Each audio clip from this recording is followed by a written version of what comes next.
Olá, meu nome é Felipe Bulbarelli e eu edito os episódios do Reino em Pessoa. Se você quiser conhecer mais sobre produção musical, edições de podcast, siga meu Instagram, febuba ou Felipe Bulbarelli.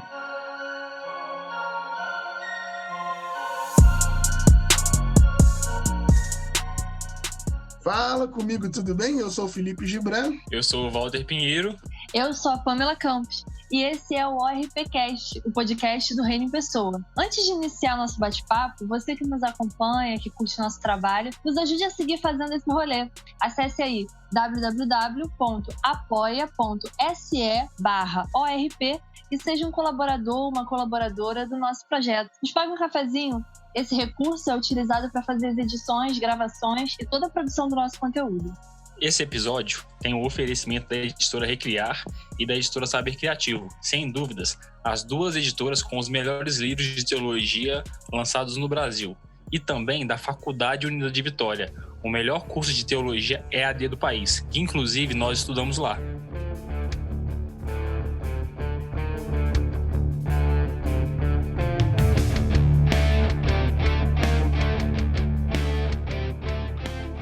Hoje a gente tem aqui o privilégio de receber a pastora Romy Benck, pastora luterana, secretária-geral do CONIC, do Conselho Nacional de Igrejas Cristãs. Um super privilégio falar com você. Estou muito feliz de ter você aqui conosco. Muito obrigada, Romy. Seja muito bem-vinda. Eu que agradeço a oportunidade de participar com vocês aqui e contribuir com essa conversa, esse bate-papo. Ai, Romy, é um prazer muito grande ter você aqui. Hoje, talvez nesse momento mais maduro da sua carreira, você é uma inspiração para todas nós, né? Eu falo isso como evangélica também, que acompanha aí a sua caminhada. Como foram os seus primeiros passos, assim? A nossa curiosidade é saber como é que foi conhecer a fé cristã, quando que você decidiu ser teóloga e pastora, enfim, esse chamado que veio da conversão. Então, eu nasci numa família luterana. Meu pai e minha mãe eram luteranos da Igreja Evangélica de Confissão Luterana no Brasil, e eles sempre fizeram muita questão de nos levar, eu e meu irmão na época, nos levar para a igreja, falar sobre o que é a nossa igreja. Um dos presentes assim que eu lembro, que me marcou muito, que eu fiquei encantada, foi a Bíblia para Crianças, que a editora Sinodal, que é uma editora ligada à nossa igreja, tinha produzido na época. Eu li de cabo a rabo. E outra pessoa assim, que teve uma influência muito importante na minha vida de fé foi o meu avô materno.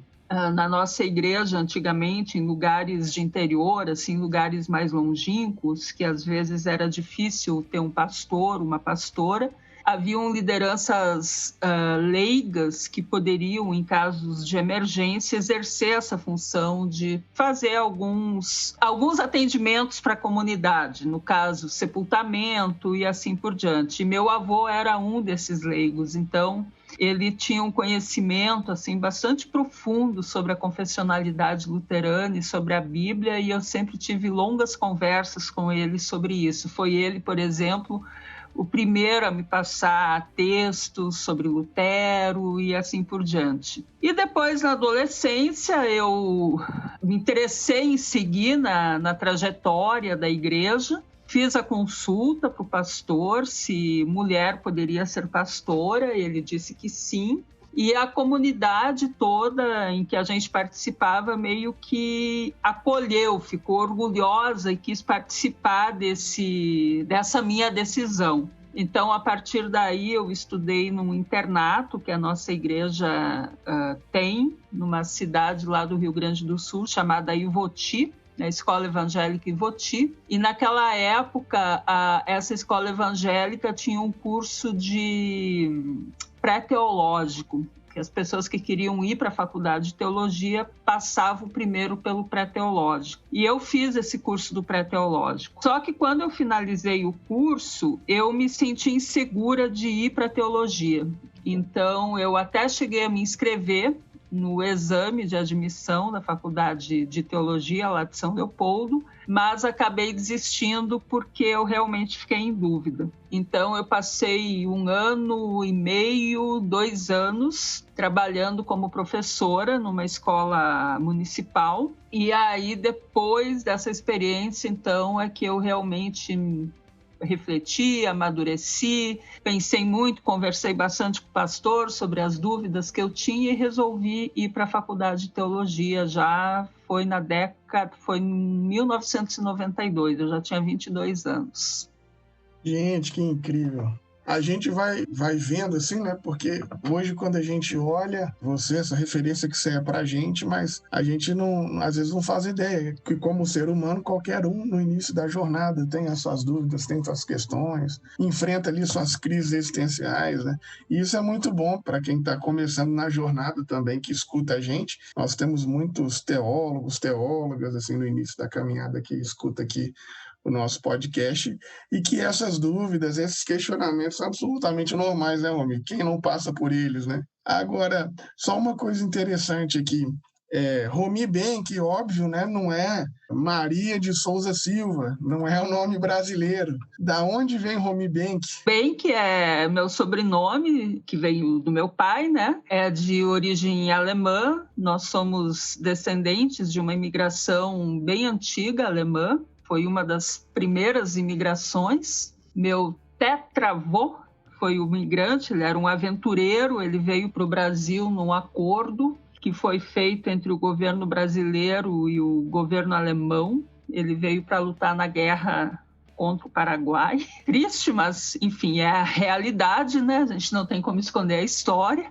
Aí depois, como um pagamento, vamos dizer assim, pelos serviços prestados, ele poderia escolher ou voltar para a Alemanha com um recurso para ele começar a retomar a vida dele lá, ou ficar no Brasil. Aí ele fez a opção de ficar no Brasil.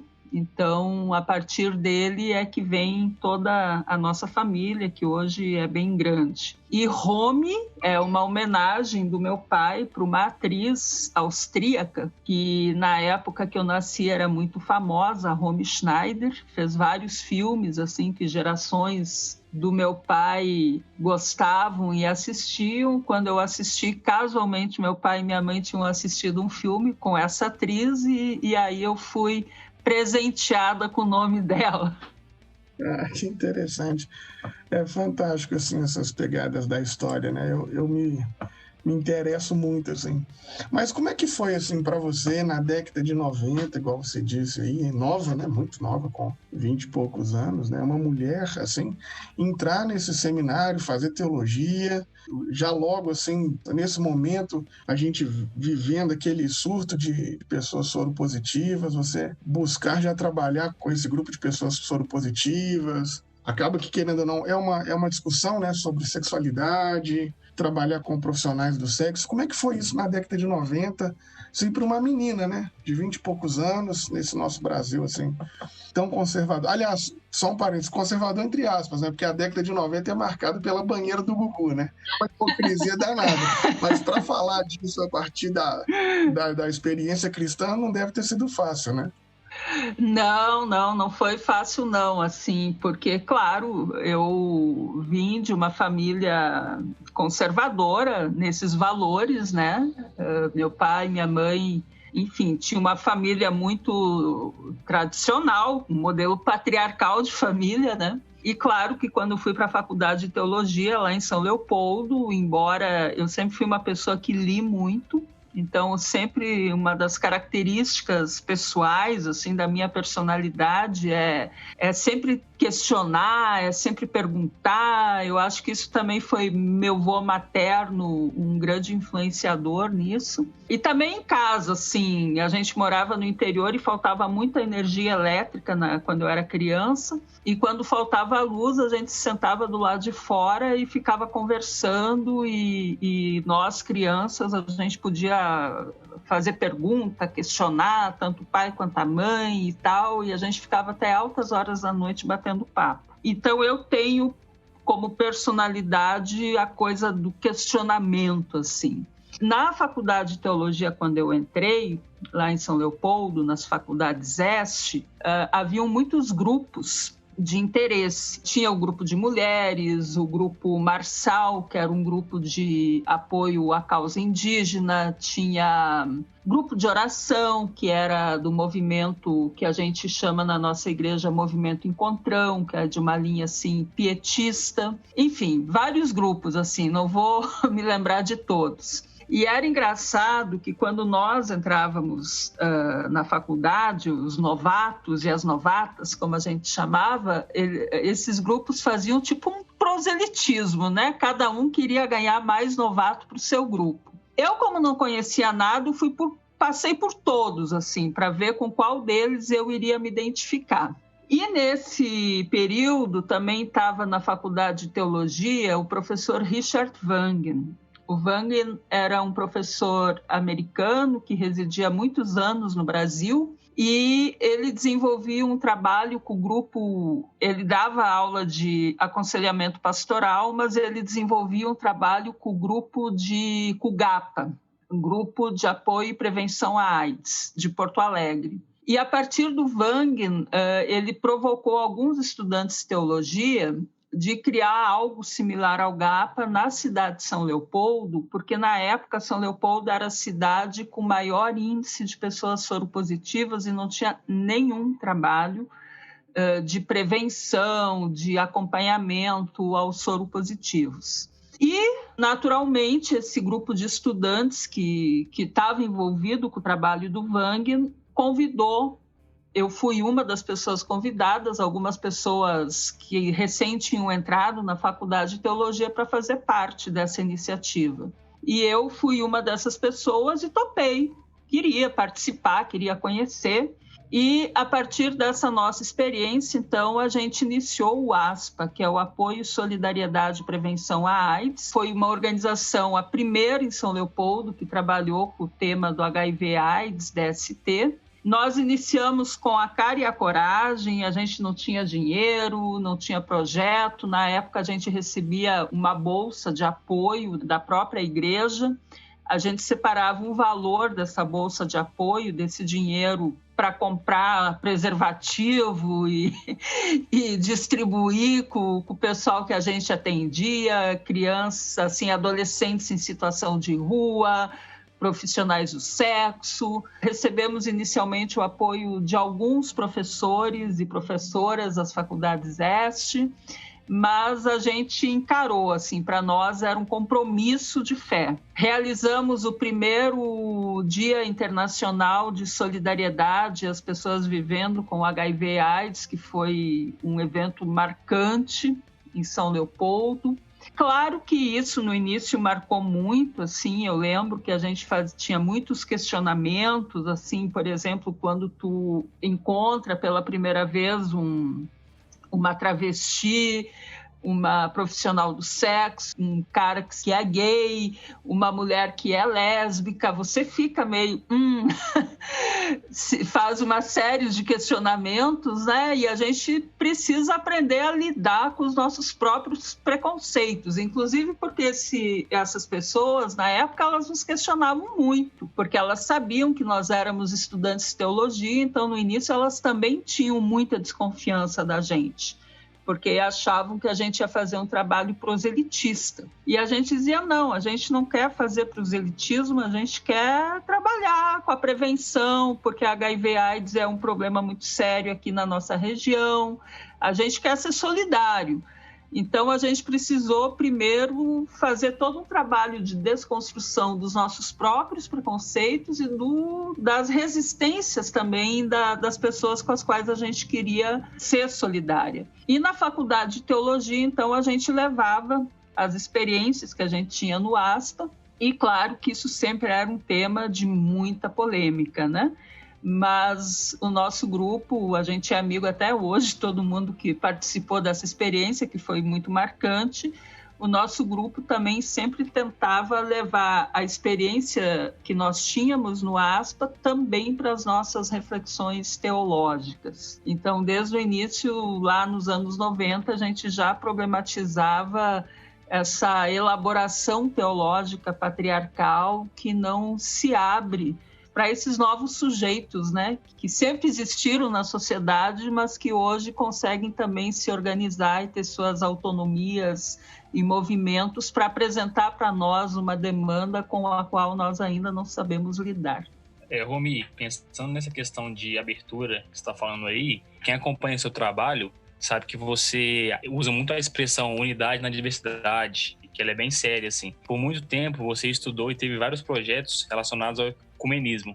Explica aí para quem nos ouve o que é o ecumenismo e qual a sua importância e também qual é a diferença entre ecumenismo e diálogo interreligioso. A ideia de ecumenismo, ela surgiu, assim, se pegar pela história, quando ocorreram na Europa, lá, alguns séculos passados, as guerras religiosas, né, entre católicos e protestantes. Então, alguns filósofos humanistas começaram a questionar, filósofos humanistas e cristãos, a grande maioria protestante. Eles começaram a questionar como assim guerra religiosa, quando o objetivo primeiro da fé cristã é falar da paz. Então, eles iniciaram todo um processo de reflexão sobre a unidade na diversidade, ou seja, poderia ter, naquele contexto, uma Europa diversa, em termos cristãos, mas unida, ou seja, unida em torno da fé.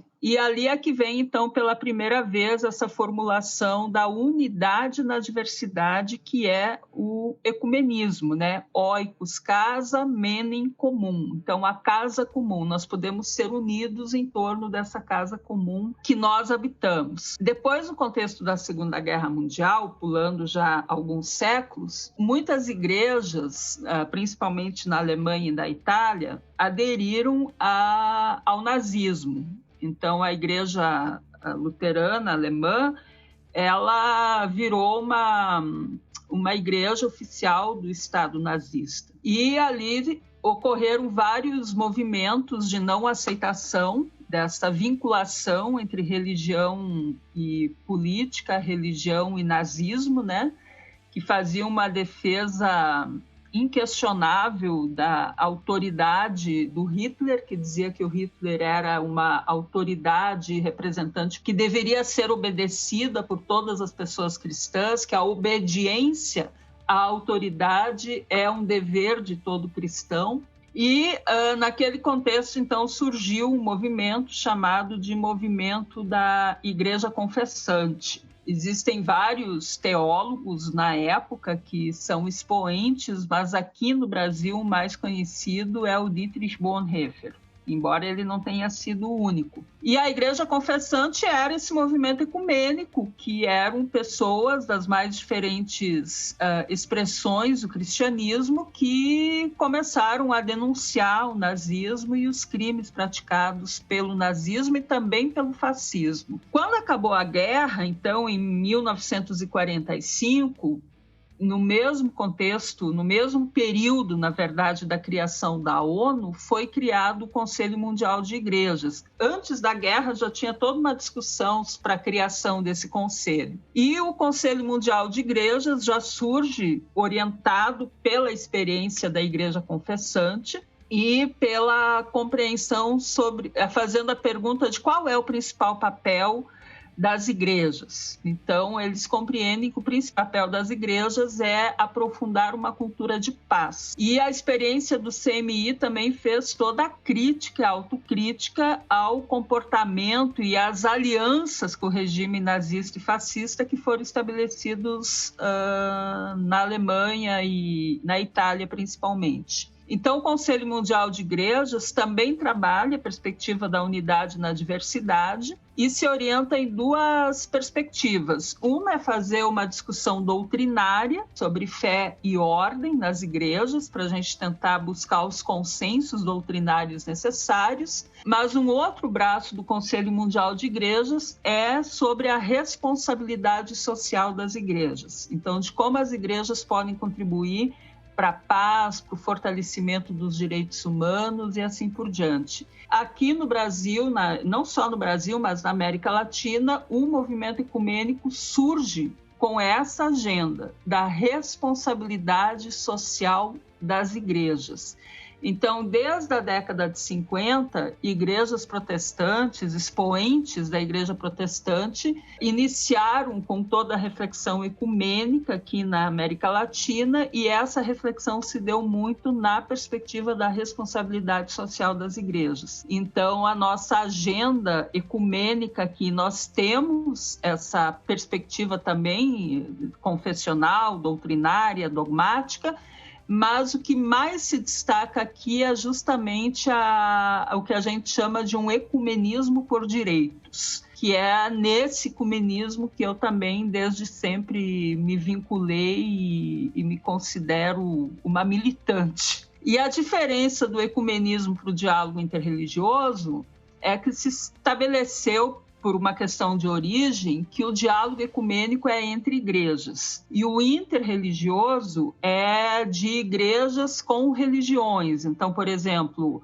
igrejas cristãs com judaísmo, com islã, com candomblé, com budismo e assim por diante. Que aula maravilhosa que você acabou de dar pra gente aqui. Eu tô realmente muito feliz, de verdade, porque dentro do meio evangélico, né, tem muitas pessoas que são contra o movimento ecumênico e nem sabem o que isso significa, né? Essa abertura para diálogos, justamente para pensar nessa melhoria da sociedade. A sua atuação, né, como pastora da Igreja Luterana, que começou lá no interior do Rio Grande do Sul, no último estado, né, do Brasil, e aí, de repente, né, com a sua caminhada, ascendendo aí, fazendo esse trabalho lindo, você se torna uma mulher, né, a primeira mulher a assumir a Secretaria-Geral do Conselho Nacional de Igrejas Cristãs do Brasil, a CONIC, né? Você imaginou que você chegaria nesse patamar, assim, fazia parte já do seu objetivo? Eu acredito que não, né? Mas você ainda se surpreende onde esse caminho te levou, esse caminho de acolher essas pessoas que foram tradicionalmente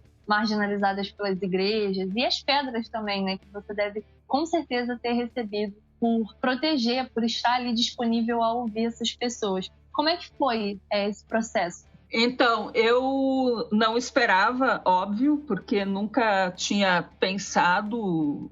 Assim, eu conheci o CONIC, sempre participei como cristã, né, de uma igreja que tem o ecumenismo como princípio.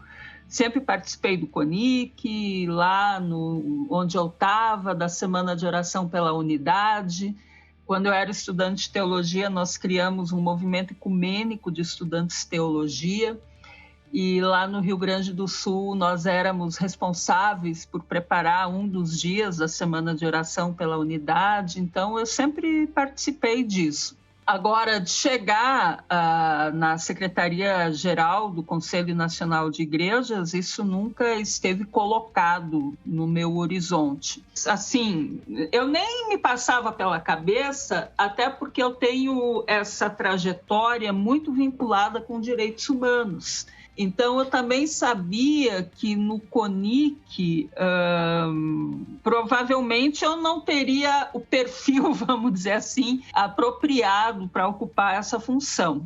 Mas a coisa aconteceu. Para a gente poder trabalhar no CONIC, é necessário que uma das igrejas membro avalize o nome das pessoas que se candidatam. Eu não me candidatei, mas a minha igreja me fez a consulta se eu teria interesse em me candidatar para trabalhar no CONIC. Eu, na hora, estranhei.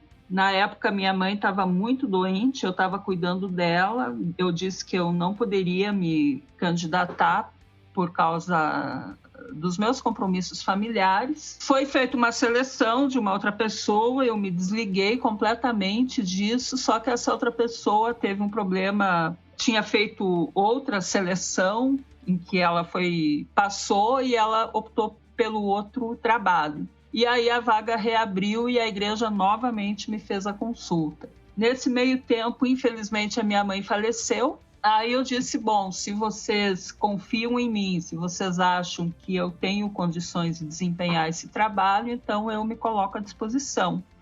E aí, com isso, então, eu fui contratada. Mas, claro que eu sempre sempre lidei com essa função com muito respeito e com muita responsabilidade, porque eu sei o significado que esse conselho tem na história das igrejas aqui no Brasil. Então, eu me sinto muito responsável por isso. Assim, grata a Deus, primeiro, por poder ocupar essa função e, em segundo lugar, muito responsável pela confiança que me foi dada pela igreja e também pelas demais igrejas membros que confiam, né, nesse trabalho. Você falando sobre a sua chegada no CONIC e talvez até a sua surpresa, né, em razão de estar sempre vinculado a essa luta por direitos e tudo mais, uma coisa que a gente percebe assim na sua caminhada é essa luta por direitos, né, da mulher e tal, seu posicionamento assim feminista e tudo mais. E a gente vai vendo que em muitas ocasiões você acabou até fazendo críticas mesmo a esses valores machistas, patriarcais que a gente encontra na sociedade e tudo mais. Mas como é que é discutir essas questões de gênero de dentro da igreja, assim? Tipo, por exemplo, será que é mais difícil ser pastora do que ser pastor no Brasil, assim? E como é que você acha que a igreja recebe essa luta por direitos?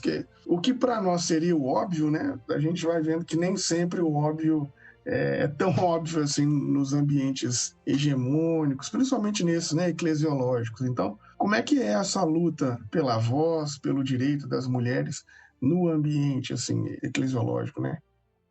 Então, não é fácil, né?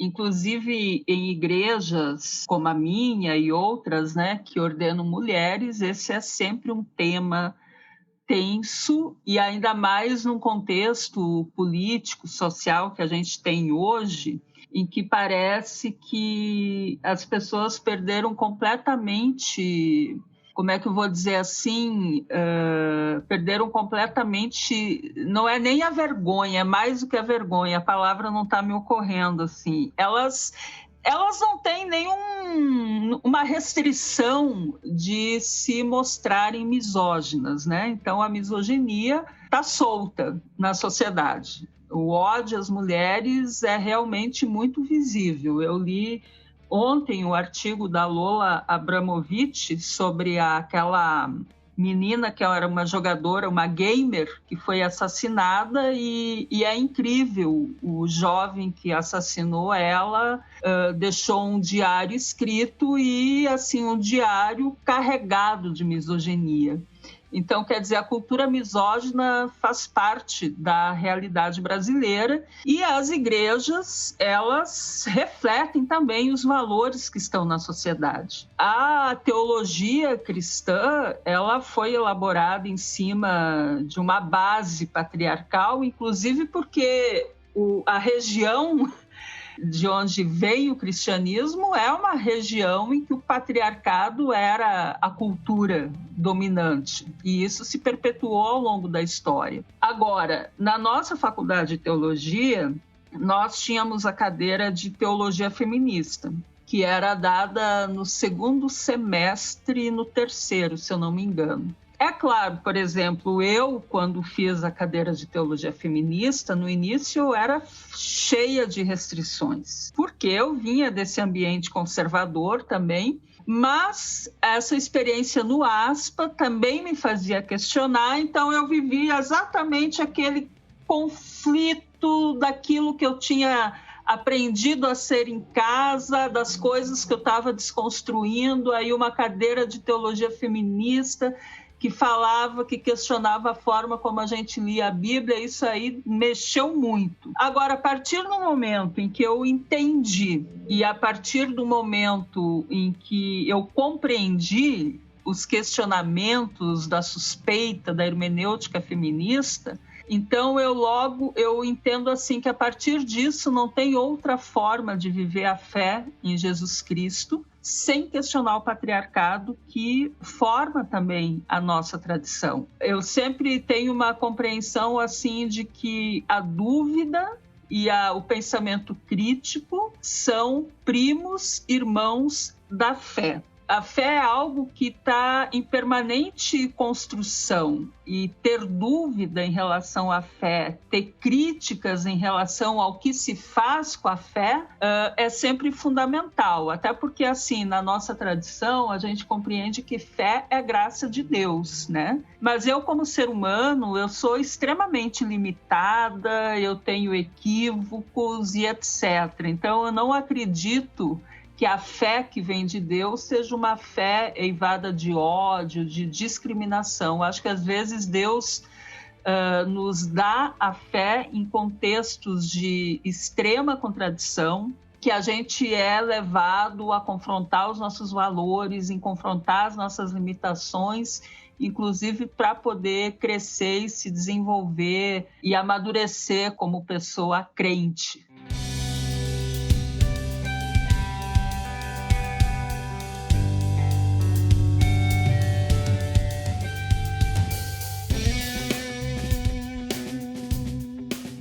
Ouvindo, né, esse relato seu sobre a cadeira de teologia feminista que você fez, eu gosto muito da temática porque nos últimos 2 anos, né, eu estudei com uma doutoranda em teologia, que o objeto de pesquisa dela são as teologias feministas, e aí eu li alguns textos da Fiorenza, tive acesso a algumas teólogas, a gente entrevistou até a Guevara aqui no podcast também. Eu queria te perguntar qual a importância do mês das mulheres, do 8 de março, do Dia Internacional, das mulheres das igrejas participarem desses protestos, e elas reivindicarem o seu espaço na sociedade como mulheres cristãs também. Queria que você falasse um pouco para a gente da importância da atuação das mulheres cristãs nos espaços públicos da sociedade como mulheres cristãs. Então, eu acho que é fundamental a gente levar toda a temática do 8 de março, né, para dentro das igrejas. Eu penso que cada vez mais nós, como igrejas, precisamos assumir a perspectiva da justiça de gênero,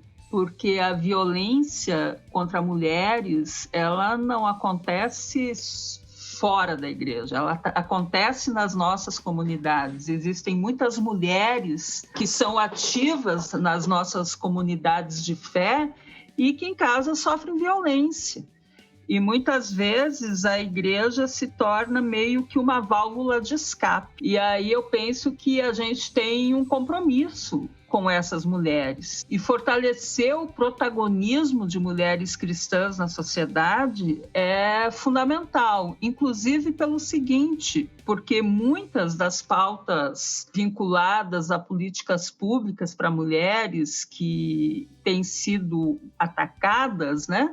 Elas são atacadas com conteúdo religioso, com discurso religioso. E as mulheres precisam estar apropriadas do conhecimento, elas precisam estar, como a gente costuma dizer muito, né, empoderadas, para poder dizer, olha, se você quiser ser contrário a uma política pública em relação às mulheres, seja pelos teus argumentos, mas não utiliza a religião para isso. Então, a gente sabe, por exemplo, que hoje existe todo um movimento protagonizado muito por pessoas que estão no mundo político e que também se identificam como cristãs, que são contrárias à Lei Maria da Penha, que são contrárias ao conceito de feminicídio, que caracteriza esse crime praticado pelo ódio às mulheres. E as mulheres cristãs, elas têm o compromisso, e eu vejo que mais do que o compromisso, também o dever de dizer, olha, se você não gosta da ideia, do conceito do feminicídio, ok, mas não usa o argumento religioso cristão para isso, porque certamente Jesus Cristo não seria a favor de nenhum crime de ódio. E Jesus Cristo também não seria a favor de um crime de ódio contra mulheres, né? Até porque ele foi extremamente firme lá na história da mulher que seria apedrejada. Então, a gente precisa, sim, fortalecer cada vez mais essas redes de mulheres. Elas precisam conhecer as teologias feministas, saber que essas teologias existem, saber que a gente pode ler um texto bíblico numa perspectiva da suspeita, da crítica hermenêutica, porque existem muitas camadas patriarcais que nos afastam da essência, da experiência, né, de Jesus Cristo.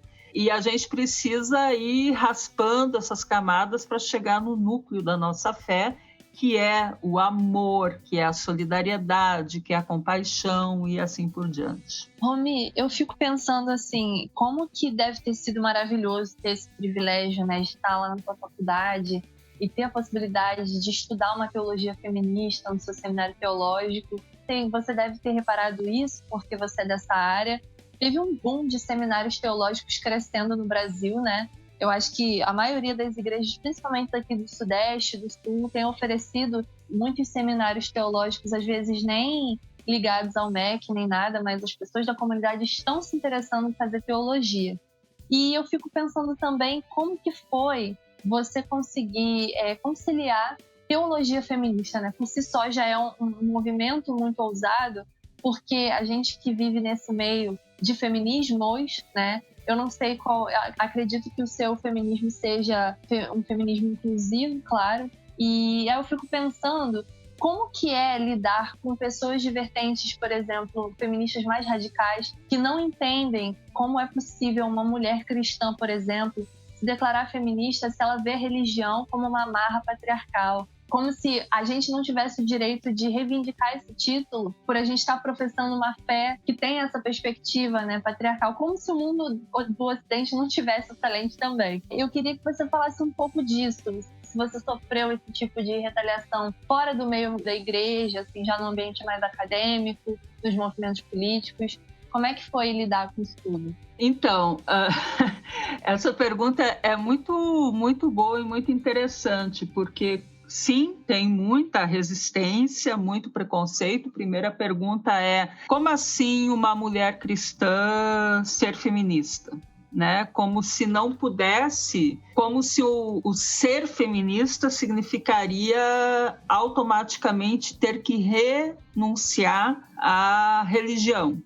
E no caso específico ao cristianismo, porque se lê a história do cristianismo sempre como uma história extremamente violenta com as mulheres. Então eu consigo entender essa resistência de mulheres feministas não religiosas ou não cristãs em relação ao cristianismo, né? Porque realmente existe um discurso, uma prática cristã histórica que foi totalmente complicada, violenta com as mulheres, né? Pensando na história de toda a queima das bruxas, né? Que é a história que todo mundo conhece, mas também em tempos mais recentes, né? A criminalização da mulher com discurso religioso nunca perdeu, sempre foi muito forte. Então a gente precisa primeiro explicar que existe uma teologia feminista, que se orienta numa hermenêutica de como começou a história e do quanto também essa análise da teologia feminista é importante para o movimento feminista, considerando que a política hoje instrumentaliza aqui na América Latina a fé cristã para impor pauta anti-direitos às mulheres. A gente sempre diz para o movimento feminista que nós temos uma contribuição para dar. Agora eu acho que esse diálogo ele tem sido muito mais acessível. A gente está conseguindo romper com esses preconceitos mútuos que existiam, né? E aí a resistência que eu vejo hoje muitas vezes é no âmbito das próprias igrejas, né? De como porque uma teóloga, uma pastora, uma leiga cristã feminista, ela automaticamente vai desenvolver um pensamento crítico e um pensamento autônomo.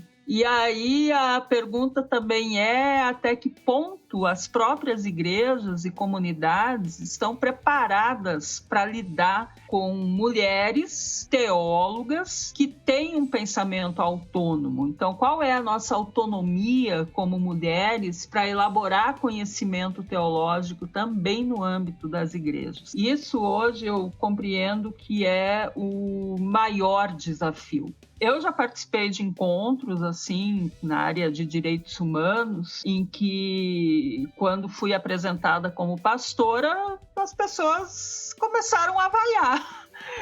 Então, eu tive que primeiro ouvir as vaias, né? E depois explicar que tipo de pastora eu estava representando e que existe todo um conjunto de pastoras e de mulheres cristãs que estão extremamente identificadas com as agendas feministas e de gênero no Brasil.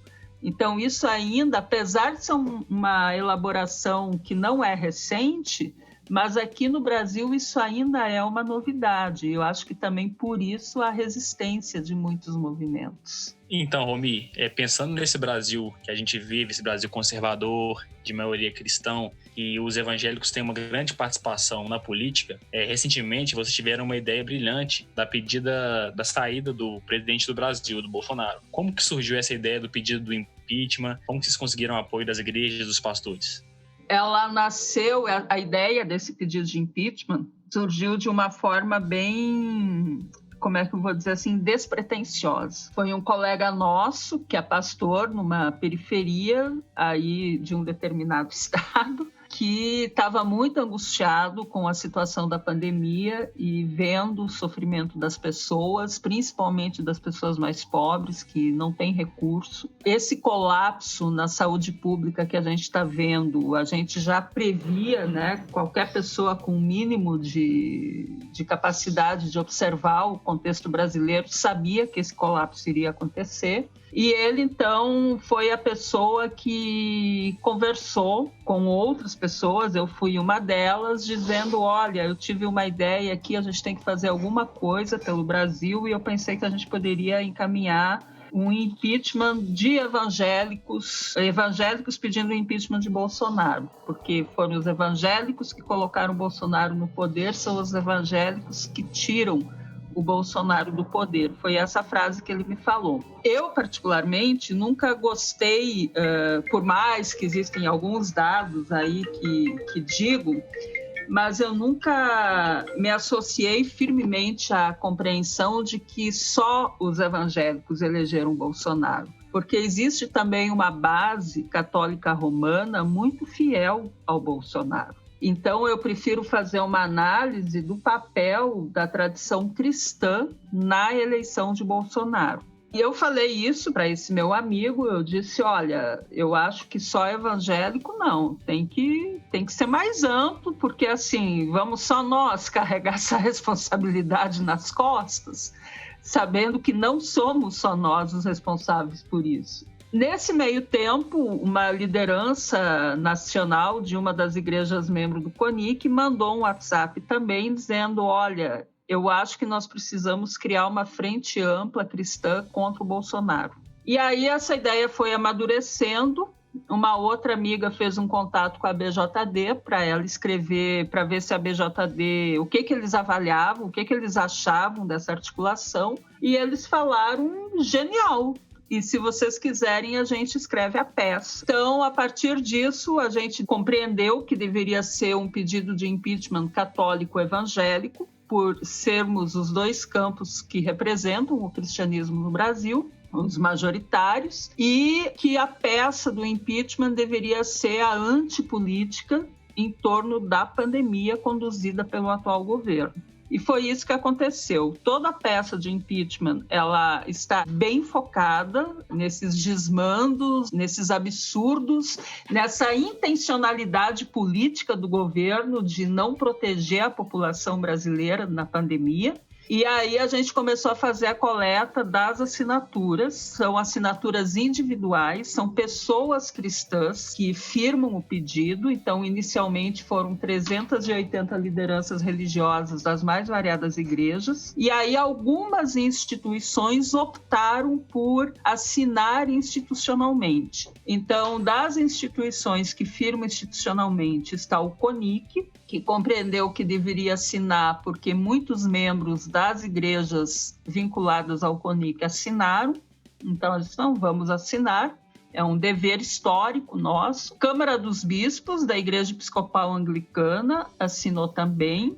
E a Comissão Brasileira Justiça e Paz, que é um órgão vinculado à CNBB. A CNBB, é importante deixar claro, não assinou. Quem assinou foi a Comissão Brasileira Justiça e Paz e um bispo, que é o Dom Valdecir, que é um bispo do Maranhão. Além disso, assim, outros movimentos, como a Frente Cristã Antifascista, os Padres da Caminhada, Padres contra o Fascismo e outras várias organizações, assim, movimentos vinculados ao cristianismo que assinaram. A gente agora, inclusive, abriu um abaixo-assinado para quem não conseguiu assinar daquela vez poder assinar ainda esse pedido de impeachment. Eu posso compartilhar o link com vocês. Para quem gostaria de conhecer a peça do impeachment e assinar, ainda é possível fazer isso e a gente poder anexar essas novas assinaturas ao pedido de impeachment. Claro que isso deu muita polêmica,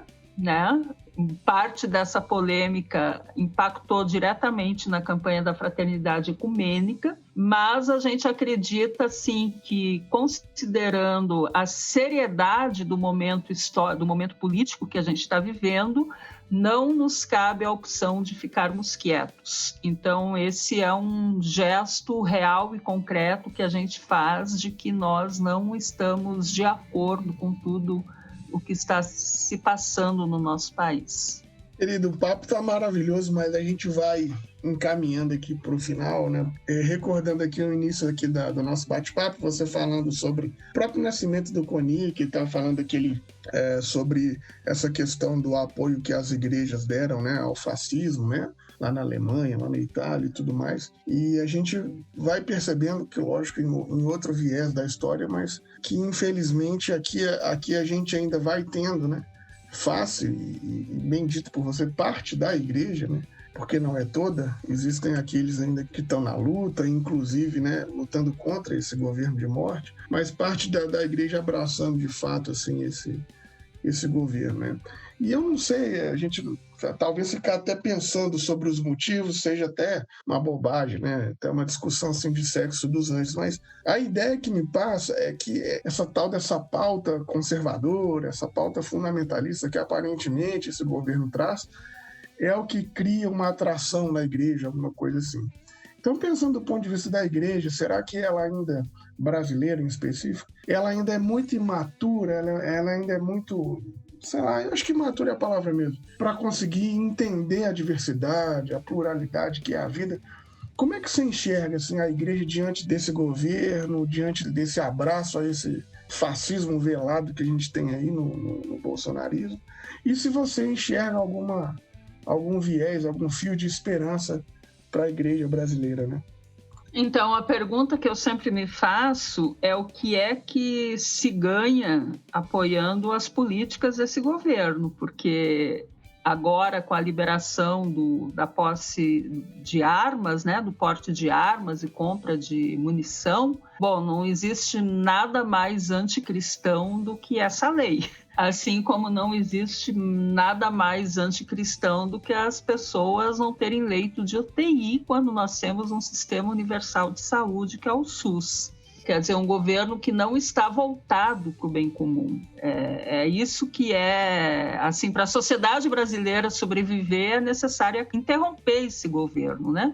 Aí a minha pergunta é, quando igrejas ou organizações de igrejas fazem uma adesão irrestrita a esse governo orientado por uma política de morte, diz um amigo meu que tem fetiche pela morte, Qual é o ganho direto e indireto que essa instituição está tendo? Existem ganhos ali. A ministra Damares lançou uma portaria aí do registro de igrejas, né, o Cadastro Nacional das Igrejas, o Registro Nacional de Igrejas, em que vão liberar dinheiro para que igrejas executem políticas públicas que o Estado não tem condições de executar porque está optando por uma política neoliberal de Estado mínimo. Então, existe um ganho ali.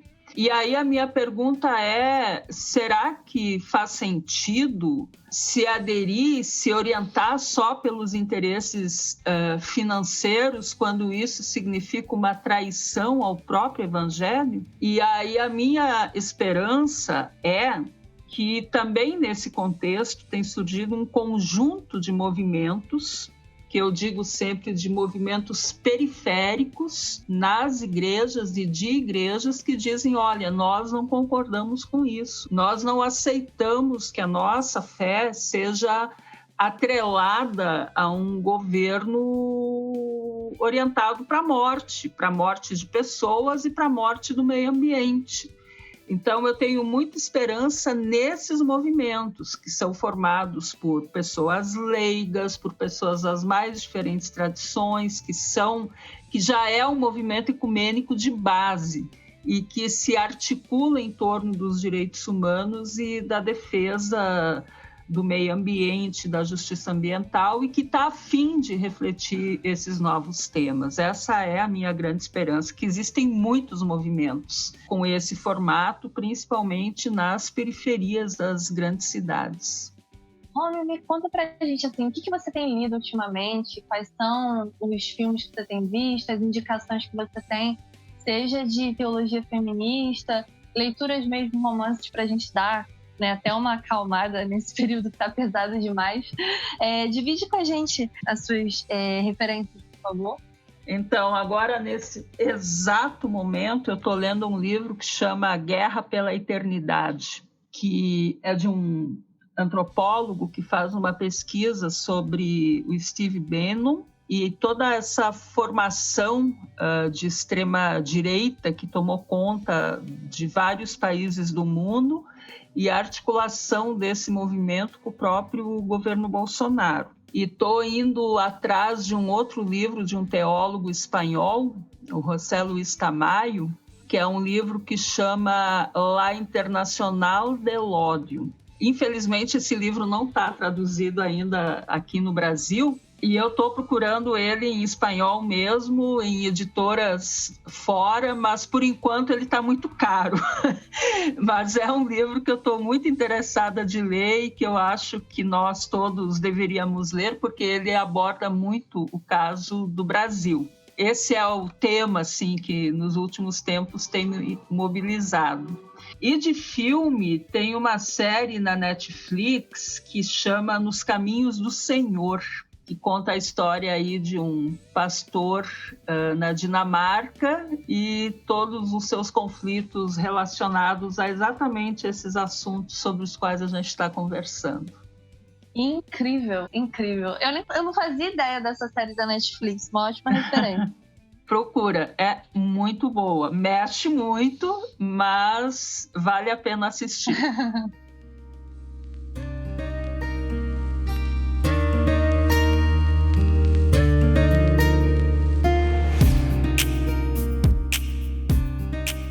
Querida, quero só te agradecer aqui por esse bate-papo, por ter separado esse tempo para falar conosco. Eu tenho certeza, aliás, isso aí a gente já sabe, né, da sua agenda, das articulações que você tem feito, inclusive nesse momento que a gente vive no Brasil. Então eu sei que seu tempo está cada vez mais precioso. Então te agradeço demais por ter batido esse papo conosco, por ter de fato dado essa aula para a gente aqui. E é maravilhoso a gente ver homens e mulheres de Deus que dedicam a sua vida a isso. A gente se inspira, né, nessa caminhada. Então você é uma inspiração para todos nós aqui, sem dúvida. A gente comemorou muito quando você aceitou bater esse papo conosco. Ah, com certeza. Falei, até separei meu vestido novo. Falei, um evento desse. Então, muito obrigado pelo papo, muito obrigado pela acolhida. Privilégio nosso poder ter você aqui conosco hoje. Romy, Deus te abençoe. Eu fico também muito grata porque você, com seu ministério, plantou sementes e com certeza vocês vão colher muitos frutos. Eu já me sinto uma pessoa que germinou por causa dessa sua caminhada e a gente só tem a te agradecer mesmo. Eu que agradeço muito por poder participar, parabéns pelo trabalho que vocês fazem e eu acho que o caminho é por aí mesmo, a gente abrir espaço para que as pessoas consigam conversar, dialogar, se escutar mutuamente e trocar experiências. Parabéns! Esse foi mais um episódio do RPCast com a Romy Bank, simples, mas revolucionário.